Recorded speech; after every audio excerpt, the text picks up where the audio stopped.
Hello guys, आज मैं आपको पढ़ाने वाला हूं उत्तर प्रदेश का सामान्य ज्ञान। और आज सबसे पहले हम पढ़ेंगे उत्तर प्रदेश के परिचय के बारे में। बच्चों, किसी भी स्टेट के यदि हम इंट्रोडक्शन की बात करते हैं तो बच्चों वो दो तरीके से पढ़ा जा सकता है। एक आपका पढ़ा जा सकता है पॉलिटिकल, एक पढ़ा जा सकता है आपका ज्योग्राफिकल। तो सबसे पहले आज हम उत्तर प्रदेश का जो भी ऐतिहासिक एवं राजनीतिक परिचय है उसके ऊपर हम डिस्कस करने वाले हैं। और बाद में कल का जो नेक्स्ट लेक्चर होगा उसके अंदर हम उत्तर प्रदेश का जो भौगोलिक परिचय है उसके बारे में बात करेंगे। उत्तर प्रदेश की ये जो एक छोटी सी क्लास क्रैश कोर्स के रूप में 15 क्लास चलाई गई है। इन 15 क्लास में हम जानेंगे उत्तर प्रदेश का टोटली सब्जेक्टिव जीके, और साथ ही साथ उन क्वेश्चनों को प्रत्येक लेक्चर के साथ शामिल किया जाएगा और बीच बीच में मैराथन चलाई जाएगी, जिससे हम ऑब्जेक्टिव क्वेश्चन की भी प्रैक्टिस कर सकें। इस सेशन के लास्ट में भी आपको कुछ एमसीक्यू मिलेंगे जिसमें उत्तर प्रदेश के परिचय से संबंधित क्वेश्चन होंगे। आप सभी को सेशन के साथ अंत तक जुड़े रहना है। और यदि आप लोगों को पीडीएफ चाहिए तो आप लोगों को हमारे टेलीग्राम चैनल के साथ जुड़ जाना है, वहां से आप पर डे की पीडीएफ भी डाउनलोड कर सकते हैं। चलिए शुरू करते हैं आज का सेशन। बच्चों, सबसे पहले आपको डिस्प्ले पर क्वेश्चन दिया गया है, सब बच्चे ध्यान से देखिएगा। पहला क्वेश्चन बच्चों डिस्प्ले पर दिया गया है, उत्तर प्रदेश का जो स्थापना दिवस है वो कब मनाया जाता है। उत्तर प्रदेश का स्थापना दिवस बच्चों कब मनाया जाता है? 25 जनवरी को मनाया जाता है। उसका रीजन ये है बच्चों, यूपी को पहले यूनाइटेड प्रोविंस कहा जाता था, United province of Agra and Awadh, इस नाम से यूपी को जाना जाता था। लेकिन 26 जनवरी 1950 से बाकी सभी जितने भी जिले हैं उन सभी को यूपी के अंदर जोड़ा गया, और उसी दिन को हम यूपी को क्या मानते हैं?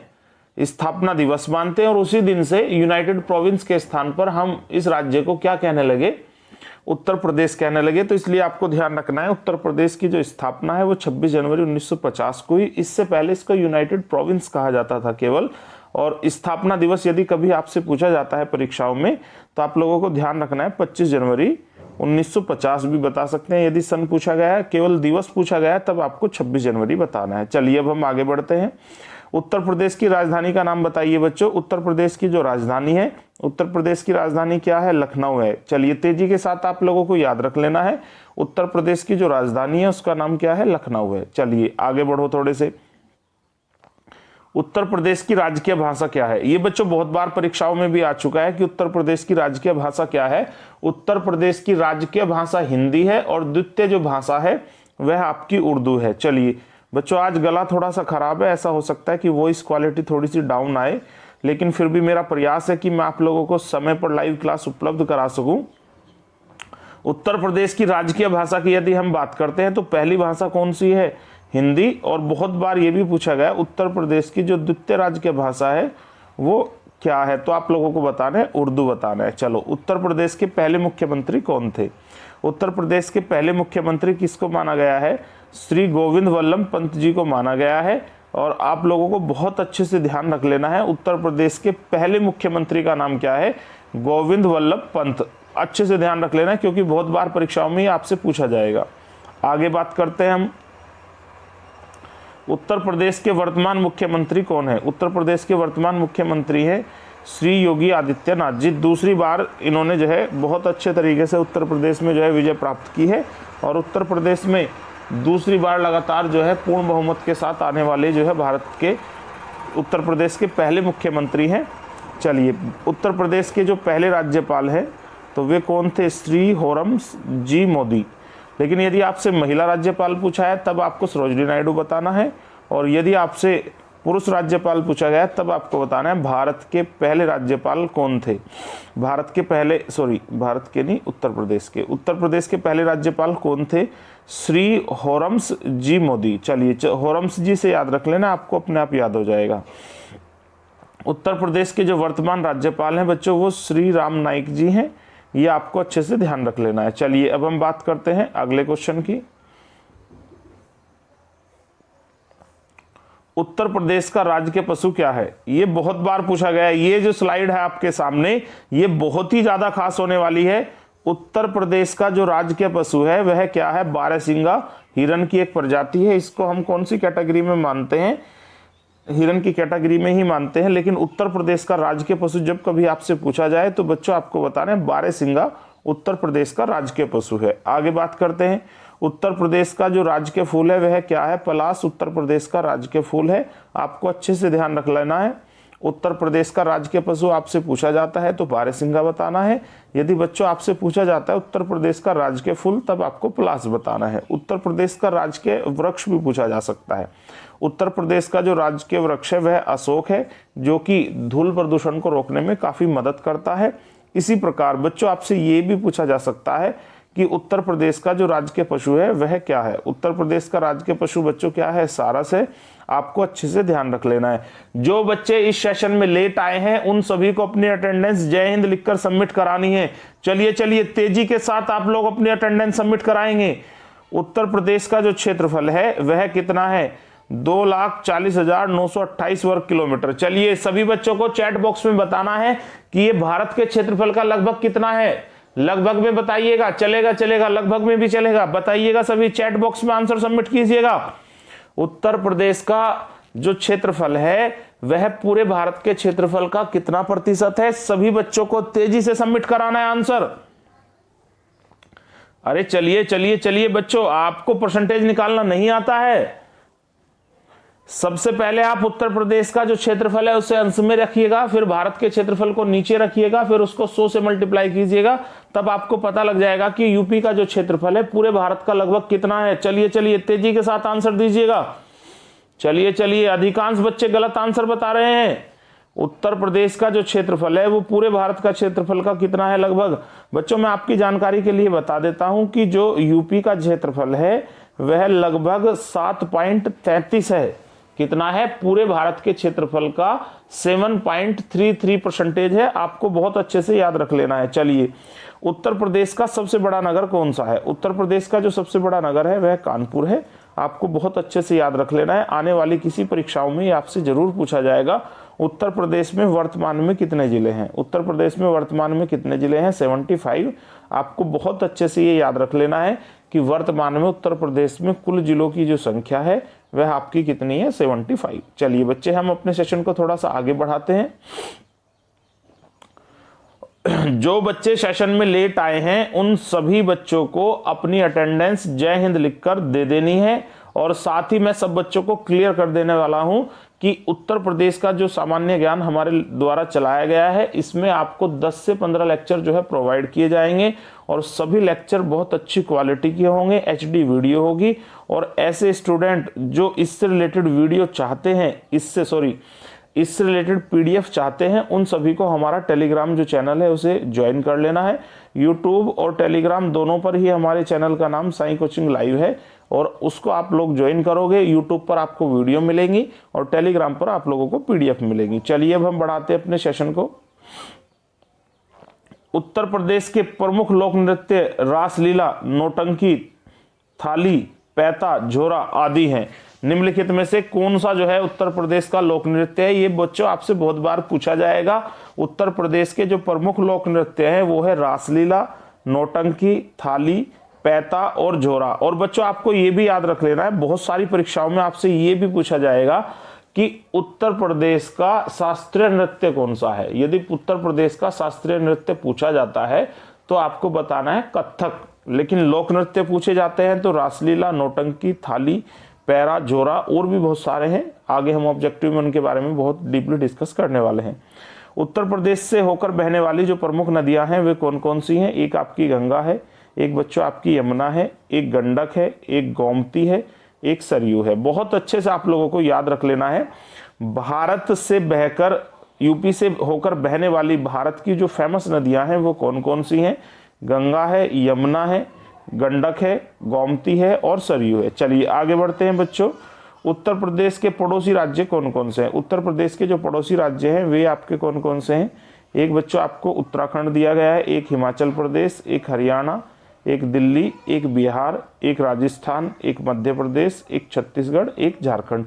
आप लोगों को ये काउंट भी कर लेना है क्योंकि आने वाली परीक्षाओं में आपसे ये बहुत बार पूछा जाएगा कि उत्तर प्रदेश की जो सीमा है कितने राज्यों को स्पर्श करती है। तो 1, 2, 3, 4, 5, 6, 7, 8, 9। यदि हम केंद्र शासित को जोड़ते हैं तो 9 है। यदि हम केंद्र शासित को छोड़ देते हैं तो फिर उसके बाद आप लोगों को क्या बताना है बच्चों? फिर 8 बताना है। चलिए अगला क्वेश्चन बच्चों डिस्प्ले पर आ चुका है। आई होप दैट आप लोगों को अच्छे से समझ में आ रहा होगा। सेशन बहुत ही अच्छा होने वाला है और किसी भी बच्चे को सेशन को बीच में नहीं छोड़ना है। उत्तर प्रदेश की जो प्रमुख फसलें हैं वह कौन कौन सी हैं? उत्तर प्रदेश की जो प्रमुख फसल है, एक आलू है, एक तिलहन है, एक गन्ना है, एक गेहूं है, एक चावल है, एक कपास है और एक बच्चों आपका चना है, एक मटर है, एक तंबाकू है।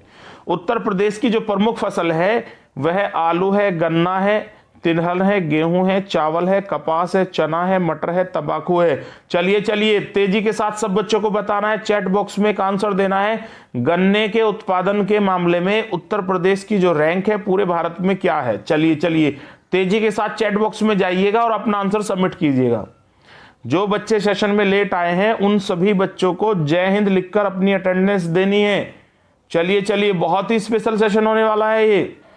उत्तर प्रदेश का जो प्रमुख कृषि उत्पादन है वह किन किन का है? एक तो आलू का है, एक तिलहन का, गन्ने का, गेहूं का, चावल का, कपास का, चने का, मटर का, तंबाकू का। चलिए चलिए तेजी के साथ आंसर सबमिट कीजिएगा। गन्ने के उत्पादन में यूपी की पूरे भारत में क्या रैंक है? तेजी के साथ बताइएगा। चलिए उत्तर प्रदेश के प्रमुख पर्यटन स्थल कौन कौन से हैं जहां पर टूरिस्ट घूमने के लिए जाते हैं? ऐसे स्थलों के नाम आपको बताने हैं। वाराणसी, इलाहाबाद, अयोध्या, मथुरा, ताजमहल, एक आपको बताना है। चलिए लाल किला जो है ये दिल्ली नहीं लिखना है, आगरा वाला लाल किला है ये, ठीक है। दिल्ली का लाल किला दिल्ली के अंदर है, ठीक है। ये वाली बात आपकी थोड़ी सी गलत हो जाती है, ठीक है। यहाँ पर बच्चों आपको ध्यान रखना है कि उत्तर प्रदेश के जो टूरिस्ट प्लेस है उनमें वाराणसी, इलाहाबाद, अयोध्या, मथुरा, ताजमहल, लाल किला और आगरा। चलिए चलिए सभी बच्चों को चैट बॉक्स में ये बताना है कि आगरा का जो लाल किला है उसका निर्माण किसके द्वारा कराया गया था? चलिए चलिए तेजी के साथ सभी को बताना है। उत्तर प्रदेश के टूरिस्ट प्लेस आपको पता है बच्चों, वाराणसी, इलाहाबाद, अयोध्या, मथुरा, ताजमहल यानी कि आगरा में है और लाल किला आगरा में है। तो तेजी के साथ बताना है कि जो लाल किला है इसका निर्माण किसके द्वारा किया गया था।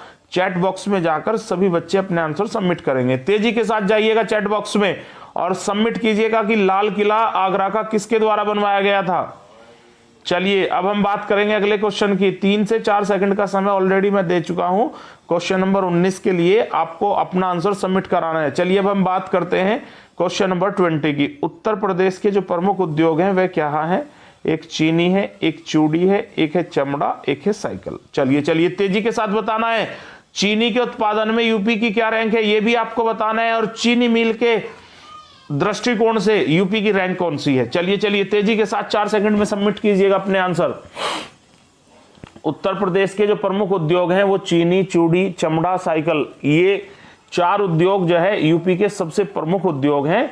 और बच्चों आपको तेजी के साथ ये बताना है कि चीनी उद्योग में उत्तर प्रदेश की रैंक क्या है। चलिए आपके पास 4 सेकंड का समय है, उसी समय को उपयोग करते हुए आप लोगों को बताना है। चलिए चलिए तेजी के साथ अपने आंसर सबमिट कीजिएगा।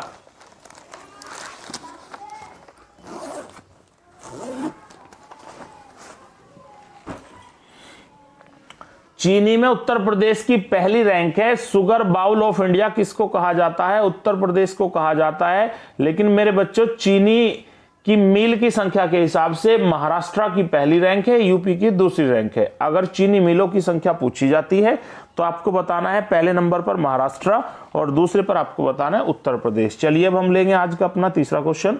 उत्तर प्रदेश में लोकसभा की सीट कितनी है? चलिए चलिए लोकसभा की सीटें यूपी में कितनी है बच्चों? 80 है। और उत्तर प्रदेश में जो राज्यसभा की सीटें हैं वे कितनी है? 31 है। चलिए आपको तेजी के साथ बताना है उत्तर प्रदेश में लोकसभा की जो सीटें हैं वह 80 है और उत्तर प्रदेश के अंदर राज्यसभा की जो सीटें हैं वो कितनी है? आपकी 31 है। अगर केंद्र सरकार की हम बात करते हैं तो पूरे भारत में सर्वाधिक लोकसभा और राज्यसभा की जो सीटें हैं वो यूपी में है। केंद्र सरकार की जो राजनीति है वह भी उत्तर प्रदेश के इर्द गिर्द ही घूमती है। चलिए उत्तर प्रदेश की जनसंख्या आप लोगों को बतानी है 2011 के अनुसार, तो आप लोगों को तेजी से बताना है। चलिए चलिए यूपी की जो जनसंख्या है वह कितनी है? तेजी के साथ सभी बच्चे अपने आंसर सबमिट करेंगे। बाकी डिस्प्ले पर आपको लिखा हुआ है लेकिन आपको पढ़ने में प्रॉब्लम नहीं आनी चाहिए। 20 करोड़ के लगभग उत्तर प्रदेश की वर्तमान जनसंख्या है। 19,98,12,341 जनसंख्या के हिसाब से यूपी की रैंक पूरे भारत में क्या है? तेजी के साथ सब बच्चों को आंसर सबमिट कराना है। अगर हम स्टेट वाइज रैंक बनाते हैं जनसंख्या में, तो उसके हिसाब से यूपी की रैंक क्या है आपको तेजी के साथ चैट बॉक्स में सबमिट कराना है। चलिए चलिए चलिए, सभी बच्चे तेजी के साथ आंसर सबमिट कराएंगे। चलिए चलिए, जनसंख्या के हिसाब से यूपी की रैंक क्या है? जनसंख्या के हिसाब से यूपी की रैंक पूरे इंडिया में स्टेट वाइज अगर डिसाइड की जाए तो पहली रैंक है। भारत में सर्वाधिक जनसंख्या उत्तर प्रदेश राज्य की है, आपको अच्छे से याद कर लेना है। चलिए थोड़ा सा और आगे बढ़ते हैं। उत्तर प्रदेश का जो घनत्व है वह कितना है? बच्चों आपको तेजी के साथ बताना है कि उत्तर प्रदेश का घनत्व, घनत्व का मतलब है बच्चों 1 किलोमीटर एरिया में कितने व्यक्ति रह रहे हैं। आपको याद कर लेना है, ये अनगिनत बार पेपर में पूछा जाएगा। भारत में सर्वाधिक घनत्व दिल्ली का है, लेकिन आपको फिलहाल यूपी का घनत्व याद रखना है। यूपी का घनत्व कितना है? यूपी के घनत्व का मतलब है 1 किलोमीटर एरिया में कितने व्यक्ति निवास करते हैं। तो भारत में 1 किलोमीटर एरिया के अंदर कितने आदमी निवास करते हैं? 829। यूपी का जो घनत्व है 829 है। 1 वर्ग किलोमीटर एरिया के अंदर, 1 वर्ग किलोमीटर एरिया के अंदर यूपी में कितने लोग निवास करते हैं? 829 निवास करते हैं। चलिए अब बच्चों हम बात करते हैं क्वेश्चन नंबर 25 की। उत्तर प्रदेश का जो विधानमंडल है वो किस प्रकार का है? उत्तर प्रदेश का जो विधानमंडल है द्विसदनीय है, यानी कि यहाँ पर विधानसभा भी है और विधान परिषद भी है। भारत में 5 से 6 राज्य ऐसे हैं, मात्र 6 राज्य ऐसे हैं जहां पर द्विसदनीय व्यवस्था है। उनमें से एक उत्तर प्रदेश भी है, यहाँ पर विधानसभा भी है और विधान परिषद भी है। चलिए चलिए तेजी के साथ जो है हम अपने सेशन को बढ़ाते हैं। चलिए बच्चों अगले क्वेश्चन की तरफ हम बढ़ते हैं, क्वेश्चन नंबर 26 की तरफ। क्वेश्चन नंबर 26 डिस्प्ले पर आ चुका है। उत्तर प्रदेश की जो विधान परिषद की सीट है उनकी संख्या कितनी है बच्चों? उत्तर प्रदेश की जो विधान परिषद की सीट है उनकी संख्या कितनी है? 100 है। और उत्तर प्रदेश की जो विधानसभा की सीटें हैं, विधान परिषद की बच्चों आपने याद कर ली 100। अब आपको याद रखना है विधानसभा में टोटल सीट कितनी है। विधानसभा की बच्चों टोटल सीट आपकी 403 है, जिन पर इलेक्शन किया जाता है। एक पर जो है एक कैंडिडेट को मनोनीत किया जाता है राज्यपाल के द्वारा, उसकी संख्या कितनी है? 1 है। चलिए मैं आपको दोबारा से कंफर्म करा देता हूं। उत्तर प्रदेश की जो विधानसभा की सीट है वो 403 है और जो राज्यपाल के द्वारा मनोनीत की जाने वाली सीटों की संख्या है उसकी संख्या कितनी है? 1 है। चलिए अब आप लोगों को चैट बॉक्स में जाकर ये सबमिट कराना है। उत्तर प्रदेश विधानसभा चुनाव 2022 में सर्वाधिक जो सीटें हैं वो किस पार्टी के द्वारा जीती गई हैं और उनकी संख्या कितनी है। चलिए चलिए आने वाले समय में बच्चों ये आपसे पूछा जाएगा 2022 के जो विधानसभा के चुनाव हुए हैं हाल फिलहाल में, उनकी जो सीटों की संख्या है वो कितनी है? 403 है। उन 403 में से सर्वाधिक सीट प्राप्त करने वाली पार्टी का नाम क्या है और उसकी संख्या कितनी है? चलिए चलिए आगे बढ़ते हैं। उत्तर प्रदेश का जो उच्च न्यायालय है वह कहां पर लगता है? ये भारत का सबसे पुराने उच्च न्यायालय में है। यदि हम बात करते हैं तो उत्तर प्रदेश का जो उच्च न्यायालय है वह कहां पर है? इलाहाबाद में। अंग्रेजों के द्वारा मुंबई, मद्रास और चेन्नई, मुंबई, मद्रास और कोलकाता, इन 3 जगह पर पहले हाई कोर्ट खोले गए थे। लेकिन अगर हम आधुनिक युग के कोर्ट की बात करते हैं तो सबसे पहले आपको जो है इलाहाबाद उच्च न्यायालय का नाम पढ़ने के लिए मिलता है। तो उत्तर प्रदेश का जो हाई कोर्ट है वह कहाँ पर लगता है? इलाहाबाद में है। उसकी भारत में कितनी खंडपीठ हैं? उसकी खंडपीठों की संख्या जो है पूरे भारत में 1 है और वह खंडपीठ कहाँ पर दी गई है बच्चों? लखनऊ में दी गई है। चलिए चलिए सभी बच्चों को जय हिंद लिखना है जो बच्चे सेशन में लेट आए हैं, और मैं आपको उत्तर प्रदेश का राजनीतिक परिचय 29 पॉइंट्स में कवर करा चुका हूं। अब बच्चों हम बढ़ेंगे एमसीक्यू की तरफ। चलिए अब हम लोग प्रैक्टिस के रूप में थोड़े से ऑब्जेक्टिव क्वेश्चन भी ले लेंगे, उससे हमारा एक छोटा सा मॉक टेस्ट हो जाएगा। मॉक टेस्ट में क्वेश्चनों की संख्या कल से बढ़ा दी जाएगी। आज सबसे पहले आपको इंट्रोडक्शन बहुत अच्छे से याद करना है। हो सके तो आप एक फेयर रजिस्टर में सब बच्चे लिख लीजिएगा, और आफ्टर दैट हम क्या करते हैं उसकी प्रैक्टिस भी करते हैं। सभी बच्चे सेशन के साथ बने रहिएगा, कोई भी नहीं जाएगा सेशन को छोड़कर, क्योंकि आने वाले 10-12 जो क्वेश्चन है आपको उनका रिप्लाई चैट बॉक्स में देना होगा। चलिए अब आपकी टेस्टिंग भी हो जाती है थोड़ी सी। चलिए उत्तर प्रदेश की जो सीमा है, उत्तर प्रदेश राज्य की जो सीमा है वो कितने राज्यों से मिलती है? उत्तर प्रदेश राज्य की सीमा पड़ोसी देश नेपाल मिलाकर कितने राज्यों से मिलती है? चलिए चलिए आप लोगों को यह भी बताना है कि भारत के टोटल कितने ऐसे राज्य हैं भारत के टोटल ऐसे कितने राज्य हैं जहां से उत्तर प्रदेश की सीमा मैच करती है, अटैच होती है, लेकिन साथ ही साथ ये बताना है कि नेपाल को भी अगर जोड़ ले तब कितनी हो जाएगी। चलिए चलिए चलिए, सभी बच्चे तेजी के साथ आंसर सबमिट करेंगे। आपके पास 4 विकल्प है, एक है 2, एक है 5, एक है 7, एक है आपके पास 10। उत्तर प्रदेश की जो सीमा है, उत्तर प्रदेश की सीमा कितने राज्यों को स्पर्श करती है और कितने देशों को स्पर्श करती है? चलिए चलिए तेजी के साथ बताइएगा।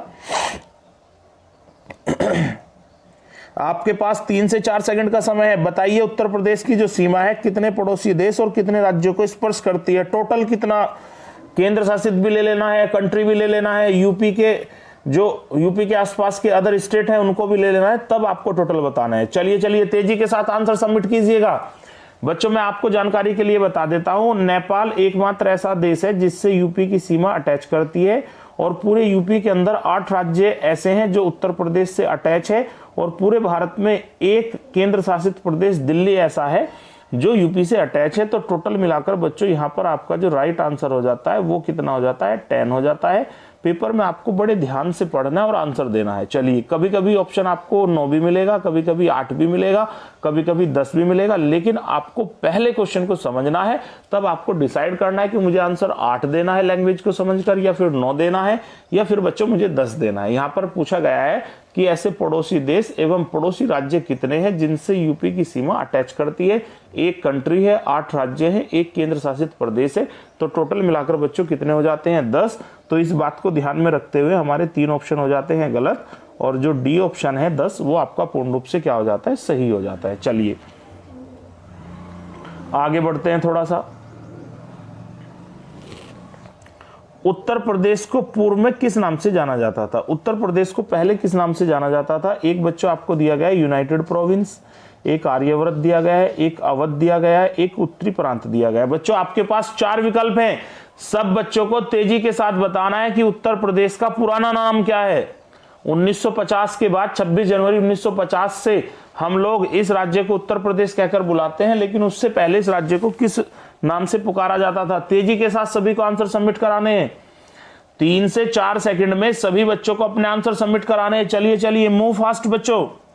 उत्तर प्रदेश का जो पुराना नाम है वह क्या है? चलिए चलिए तेजी के साथ आंसर सबमिट कीजिएगा। उत्तरी प्रांत यहां पर गलत है, अवध भी गलत है, आर्य प्रदेश भी गलत है। बच्चों यहां पर जो राइट आंसर है वह है यूनाइटेड प्रोविंस, जिसी को हम शॉर्ट में पहले यूपी बोलते थे, अभी भी यूपी बोलते हैं, लेकिन पहले यूपी का मतलब यूनाइटेड प्रोविंस था 26 जनवरी 1950 से पहले, और वर्तमान में यूपी का मतलब उत्तर प्रदेश है। चलिए बच्चों अब हम बढ़ाते हैं अपना अगला क्वेश्चन। अगला क्वेश्चन डिस्प्ले पर आ चुका है। उत्तर प्रदेश में नागों का जो केंद्र है वो कौन सा जिला है? चलिए, उत्तर प्रदेश में नागों का जिला किसको कहा गया है? एक बच्चों आपको दिया गया है सारनाथ, एक कौशाम्बी, एक तक्षशिला, एक आपको दिया गया है मथुरा। उत्तर प्रदेश में नागों का जिला किसको कहा गया है? तेजी के साथ सभी बच्चे आंसर सबमिट कराएंगे चैट बॉक्स में। 3 से 4 सेकंड में आप लोगों को अपने आंसर सबमिट करा देने हैं। चलिए चलिए, सभी बच्चे तेजी के साथ आंसर सबमिट कराएंगे। उत्तर प्रदेश में नागों का जिला किसको कहा गया है? चलिए चलिए बच्चों, सारनाथ यहां पर गलत है, कौशाम्बी आपका गलत है, तक्षशिला गलत है, यहां पर मथुरा बच्चों आपका क्या है? पूर्ण रूप से सही है। आपको बहुत अच्छे से याद रख लेना है, उत्तर प्रदेश में नागों का जिला किसको कहा गया है? उत्तर प्रदेश में नागों का जिला मथुरा को कहा गया है। चलिए बात करते हैं क्वेश्चन नंबर 23 की। उत्तर प्रदेश राज्य एक्ट पर गवर्नर जनरल द्वारा कब हस्ताक्षर किए गए थे? चलिए चलिए, बहुत तेजी के साथ आपको आंसर देना है। उत्तर प्रदेश में गवर्नर जो शासन है उसको लेके आने की जो रिकमेंडेशन है ये कब की गई थी? तेजी के साथ सभी को बताना है। चलिए चलिए, 7 दिसंबर 1947, 10 मार्च 1948, 7 जनवरी 1947 और 19 दिसंबर 1948। चलिए चलिए, तेजी के साथ सभी बच्चे आंसर सबमिट कराएंगे।